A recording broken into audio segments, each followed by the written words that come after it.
must be our goal and our guide.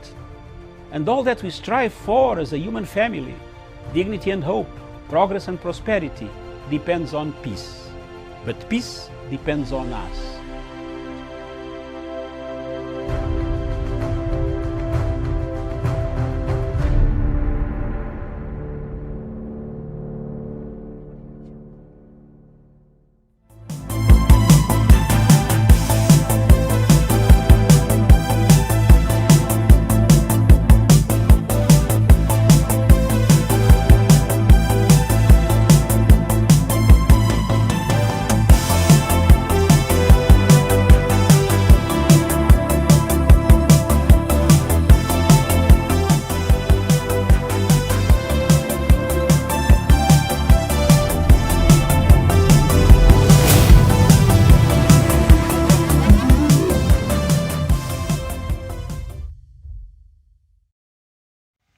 Good afternoon to you, and thank you for joining us. A few minutes past 2 p.m. here in Nairobi. The show is Africa Showdown. My name is Miriam Ogotu, and it is a pleasure to have you today. Good morning, good evening, depending on where you are tuned in. So we do have quite a lot in store for you today. We shall start with Kenya, and we shall look at the BBI, and if at all it's possible to go to the next election without having the referendum. And then we shall go to Sudan. Is ICC disrupting peace in Darfur? As we talked about last week, Sudan has said it is ready and willing to hand over former President Omar al-Bashir to the International Criminal Court at The Hague. And right now, as we speak, ICC has plans of setting an office there in Sudan to start investigations around the Darfur killings that took place over 10 years ago. And then after that, we shall look at South Sudan, and is the peace in South Sudan holding with the recent developments that has really raised a lot of concerns to all the stakeholders that have been involved and have been concerned about the peace in South Sudan. And then later on, we shall look at the latest worrying developments from Afghanistan. And now it seems as though Taliban is quickly taking over much parts of that country, and the US was there about for 20 years. And what has been the fruits of their being there are trying to fight the same group that now seems to have more vigor and is taking over. And the last I was watching that news just a few minutes ago, it was being said that they're closing on the capital in Kabul. So that and much more we're going to look at this afternoon before Dr. David Matanga joins us. But right now, I'm joined by Dr. Joseph Nyanchama from Nairobi. Dr. Nyanchama, very good afternoon to you.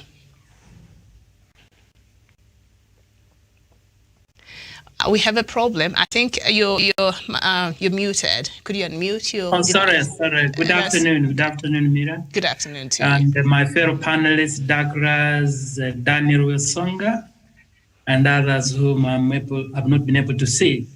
I'm happy to be in this discussion this afternoon. Thank you very much, Mira. All right, Dr. Nyanchama, nice to have you. And then we do have Daniel Wesonga from Nairobi. Daniel, good afternoon to you. All right, as we wait for Daniel to join there, we do have Douglas Kirimi all the way from Meru County. Douglas, good afternoon to you. A very good afternoon to you, Miriam Ogutu, and also to Dr. Joseph Nyanchama, and also to my friend Daniel Wesonga, and to our friends across the world. Thank you, and good afternoon, good evening to everyone that is watching this broadcast from wherever they are. Thank you. Okay, thank you so much. So before we get into the topics, perhaps I'll read quickly what we have on the newspapers this for today. On Sunday Nation, the main headline there is OKA plans fresh talks with Raila, a softening of attitudes as senior politicians in the One Kenya alliance. Kalonzo, Mudavadi, Wetangula and Moi had discreetly protested Uhuru's endorsement of Odinga last week. Now they're planning a meeting with the ODM leader anytime this week.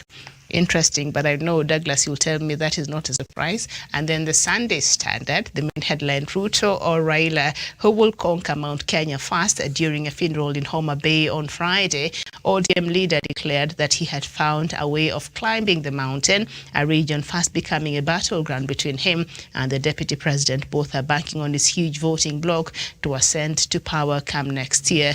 And then the other headline there, I loved my husband too much to kill him. That is what Chen Muthoni, the former Isasiri secondary school principal, sentenced to 30 years in jail for the murder of her husband, Solomon Mwangi, has for the first time revealed how life has taken a dramatic turn after she was found guilty by the court. The story is on page 4 and 5, and that is an exclusive interview done by the Sunday Standard. And then Ayadeen saga lifts lead on politics of deportation. Long before Ayadeen was kicked out, many others like Okalan, Margarian, Sargassian, Miguna, and Kofi Olomide had been shown the door. The story is on page 8 and 9 of the Standard newspaper, and then that continues. So that is what we have. So I don't know if there's anything there that anybody wants to talk about, especially on this headline on the Sunday Nation, where now the OKA, the One Kenya Alliance, are planning fresh talks with Raila, and according to the story, they are planning for perhaps a meeting this week. Dr. Nyanchama. Oh, thank you, Miriam. Absolutely. You know, as this common saying goes, that it's only a foolish man who does not change his mind, especially when he sees things he thought could go in his direction. When they change, definitely a reasonable and wise man has to change his decision. Secondly, Miriam, on the same, you know, also the president could be also exerting pressure on these guys and say, I think the best strategy is to come together and give this nation a credible leader a chance to lead, because the unity and the peace of a nation supersedes the interests of any person. And I think maybe Sense is trying to clip in that it is actually clear that probably the most formidable person could be the former Prime Minister, Raila Odinga. Mm-hmm.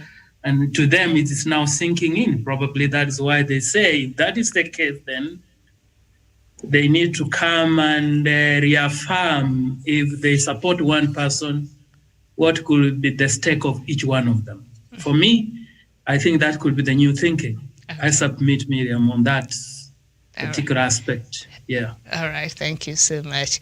Douglas Kirimi, are we likely to see Raila Odinga joining One Kenya Alliance, or what is likely to happen after these meetings that these leaders are planning to have with Raila? Thank you, Miriam. I've said before that One Kenya Alliance leaders are jokers who do not want to accommodate others.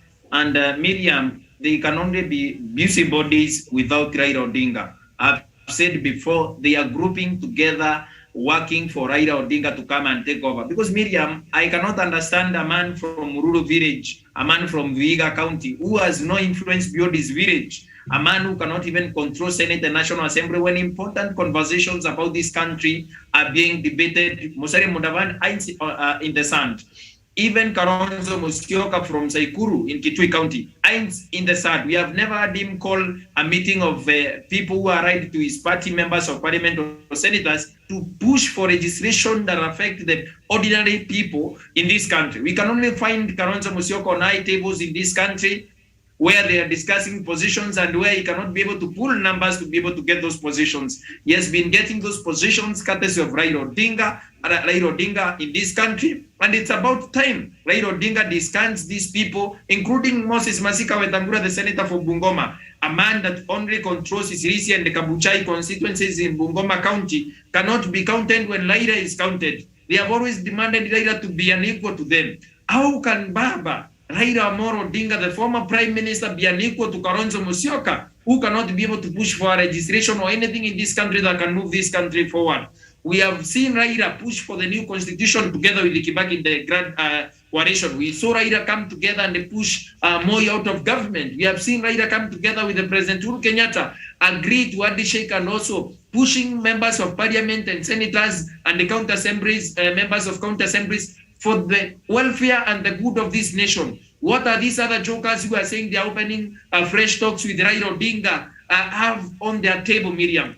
At the end of the day, Miriam, as I keep dismissing them, that is the feel of the ordinary people in this country. We are asking Raila Odinga to form a coalition with the Jubilee Party, which is the ruling party, and maybe speak with the President Uhuru Kenyatta or other right-minded Kenyans, not the One Kenya Alliance leaders who cannot be able to marshal numbers to fill stadiums in their own backyards, Miriam. At the end of the day, people like Moses Wetangura, a man who launched his presidential bid in 2017, and when a canister of tear gas was thrown at the dais, he disappeared into the thick crowd of people in Kakamega, Miriam, should not be able to give conditions to Raila Odinga, or now they are going to talk and engage on anything, Miriam. As I dismiss them, Raila Odinga should look for serious people like President Uhuru Kenyatta, a man who has won presidential elections 3 times in this country. Not these jokers, Miriam, who have no numbers, meeting in big hotels, taking tea, and demanding to be meeting Raila as an equal. That is not possible. It won't happen. They can only be relevant if Raila wants them to be. Thank you.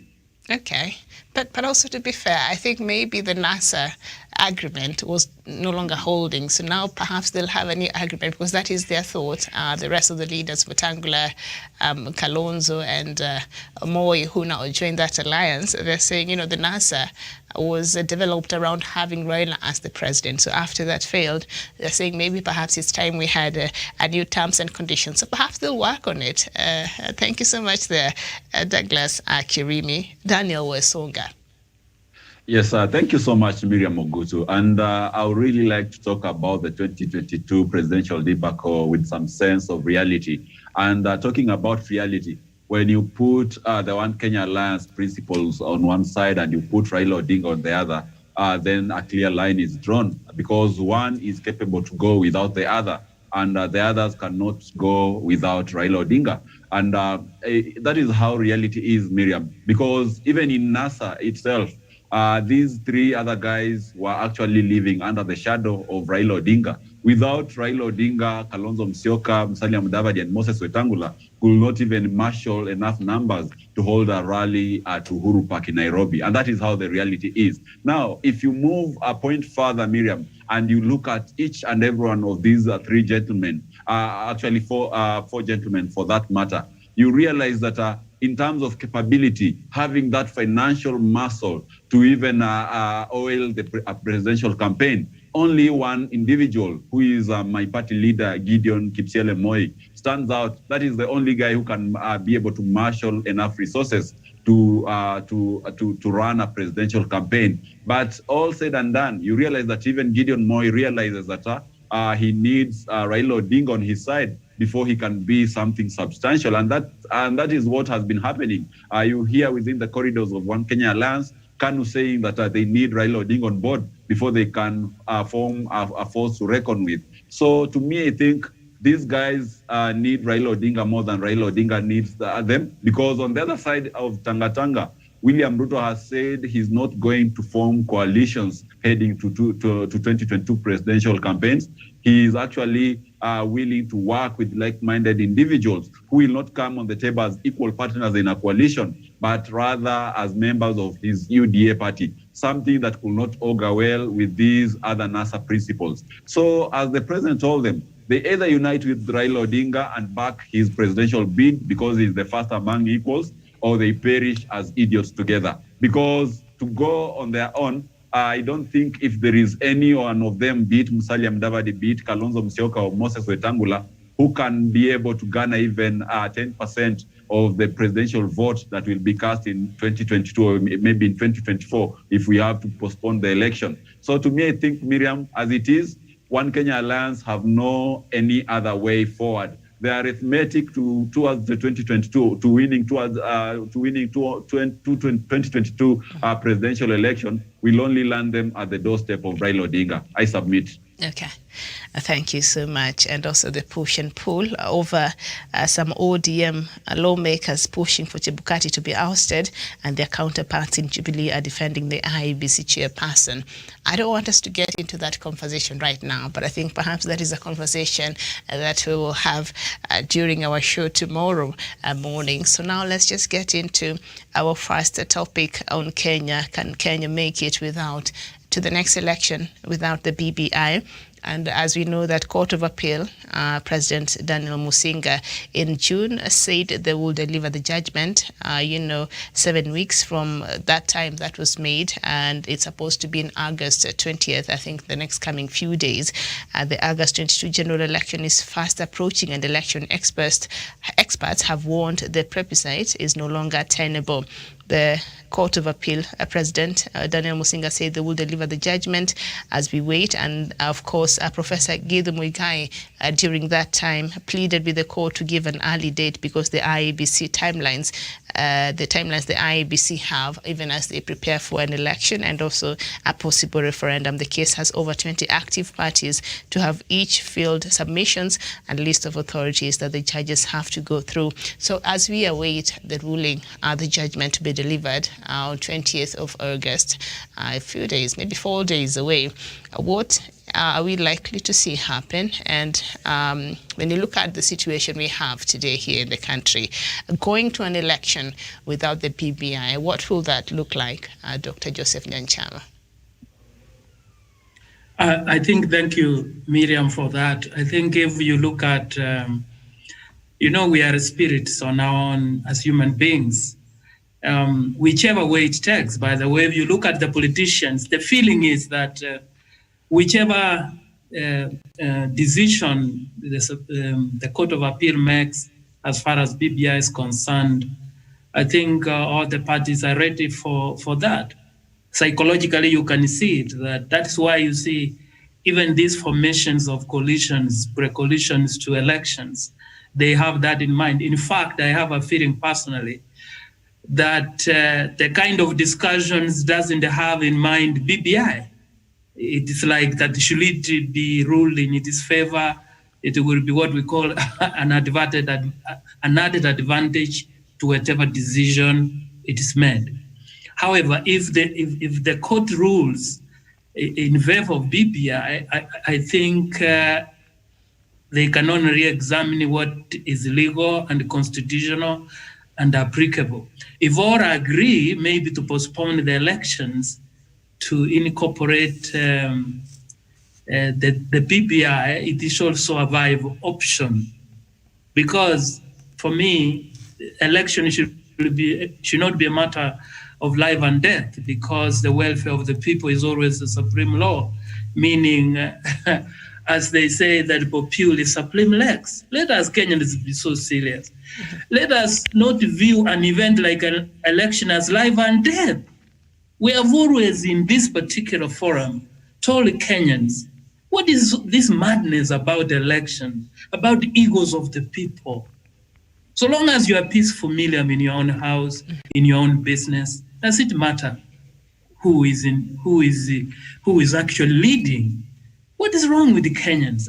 I think if the Court of Appeal rules in favor of the BBI, I think if there are any other constitutional changes that will creep in, so long as that BBI is incorporated and we continue eternally having a peaceful nation, I think that's what I will favor myself. Miriam, for now, I submit. Okay, thank you.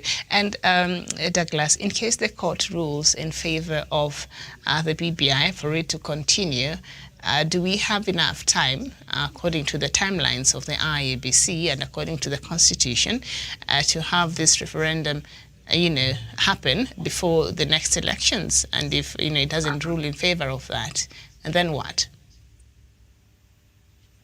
Miriam, I think for us to be able to move on as a country, BBI should, if BBI goes on to win on Friday, for us to move as a country, we can be able to reduce BBI into manageable laws that we can be able to pass through parliament quickly without necessarily subjecting us to a referendum, because I think the constitutional timelines are over, Miriam.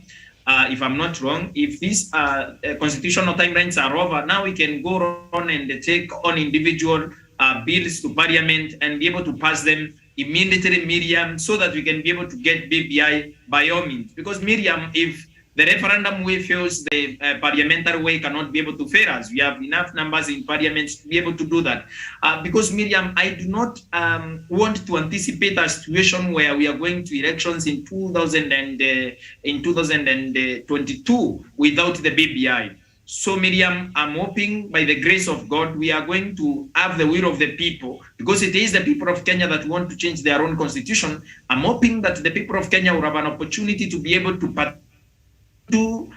changing their own constitution as they wish. So, Miriam, another perspective, Miriam, is that the people would want to go to the next general election after now they have new constituencies in their backyards, Miriam. The numbers of the people of Kenya matters, and these numbers should be able to count constitutionally, Miriam. The power to be able to do what they want to do in their constitution or their own country is vested upon the people of Kenya by the chapter 1 of the Constitution of the Republic of Kenya, Article 1, Miriam. All sovereignty and powers belongs to the people of Kenya, and they shall choose to be able to dispense that power themselves or through elected representatives.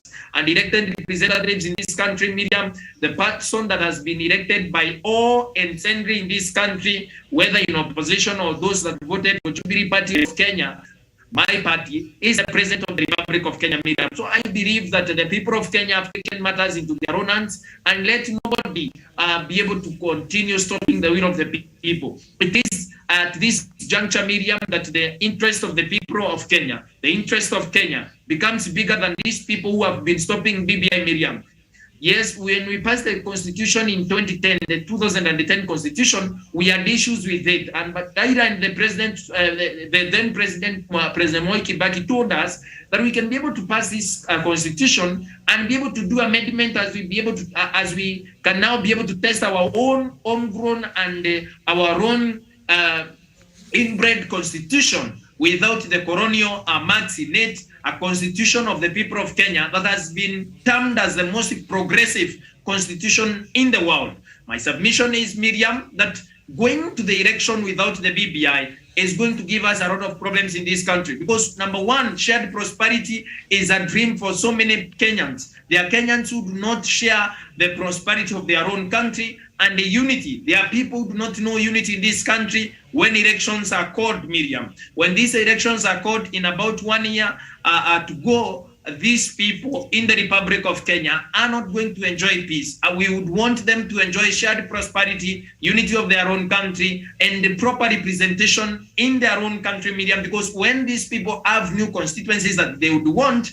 these people will feel properly represented by their elected representatives, that is members of parliament and other things, Miriam. And also people across the nation will feel represented under the new matrix of sharing power and positions into different areas of this country, Miriam. So I believe that for us to be able to move into unity and stability of our own country, peace and progress and prosperity, we need the BBI. Thank you. Thank you.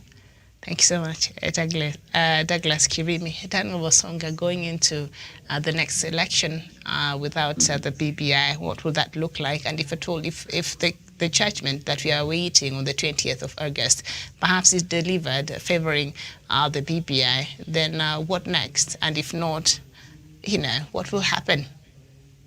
Yeah, thank you, Miriam Ogutu. And of course, if we go to the next general election without a BBI being implemented, then we'll be plunging our country into unnecessary chaos and disarray. Because one, IBC as it is currently constituted under Wafula Chebukati, it is not fit to hold the next general election. Remember, this is the same IBC that the Supreme Court actually accused of bungling the 2017 presidential election. And therefore, as it is right now, IBC is a crime scene. And therefore, Chebukati and the commissioners like Bomu and Gulie should take responsibility of the mess that accrued due to the ruling of the Supreme Court in 2017 under retired Justice David Kenani Maraga. So if we are going to hold another general election with the same individuals, at the helm of IEBC, then we should not expect anything to a credible, free, fair election with IEBC. And we have seen the way they were behaving in the just recently concluded general by-election in Juja and also in Kiambaa.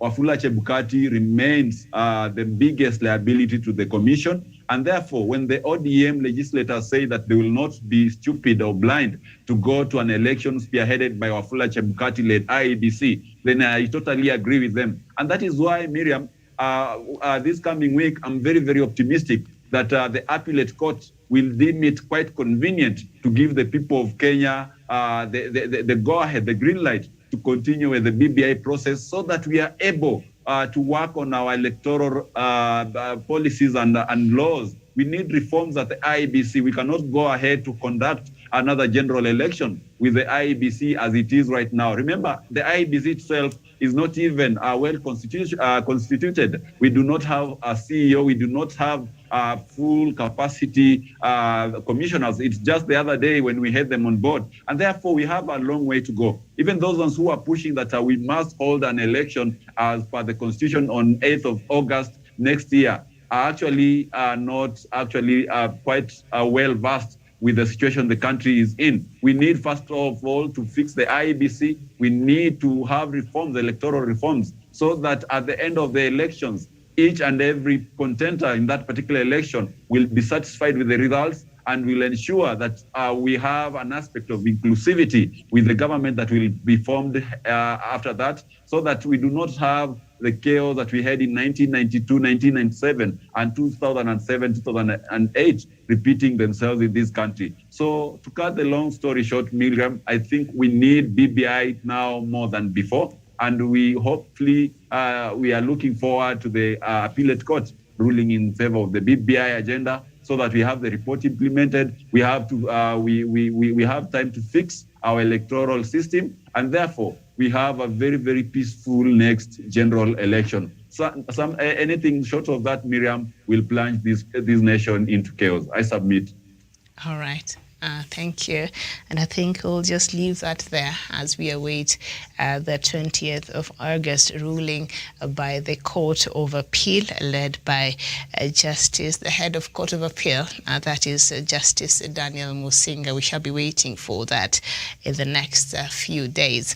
Let's get on to another matter as we are done with the Kenyan issues.